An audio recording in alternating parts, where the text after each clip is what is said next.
This is your News 4 update, powered by the Bomarito Automotive Group.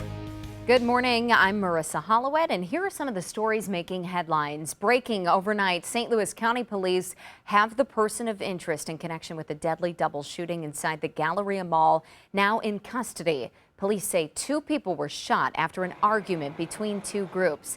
They say that person of interest is 18 years old. You can count on News 4 to follow this story and keep you updated if charges are filed.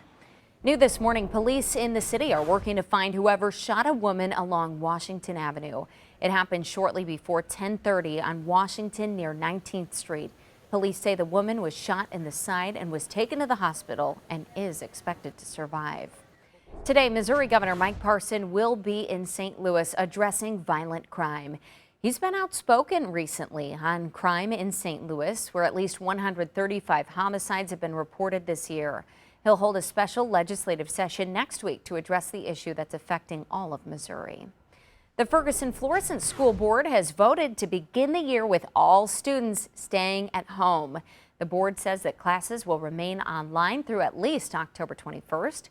The district will use CARES Act funding to buy enough laptops and hotspots so that all students have access to e-learning. Now let's check in with Kent for a look at our weather. Well, the pattern is changing a little bit. It's settling down in regards to the overnight thunderstorms that we've seen of late. Just spotty storms this afternoon expected, but the heat and humidity definitely continue and in fact build a little bit into the weekend when it's going to be pretty steamy.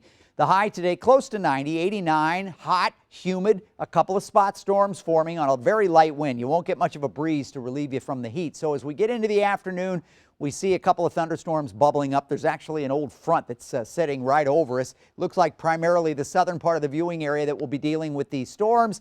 With daytime heating driving the storms, they diminish after sunset. Same story tomorrow, probably even fewer storms, but they don't even fire up until later in the afternoon when we get that intense heating, and then we see those just kind of float away after sunset in the evening. Now, over the weekend, I don't expect much in the way of rainfall, so highs today and tomorrow near 90. Heat index readings into the mid-90s, upper 90s to close to 100 for the heat index readings over the weekend, with highs in the low 90s. Partly cloudy skies, very little rain. Rain looks to pick up a little bit first to middle part of next week with some cooler temperatures if the front gets far enough south.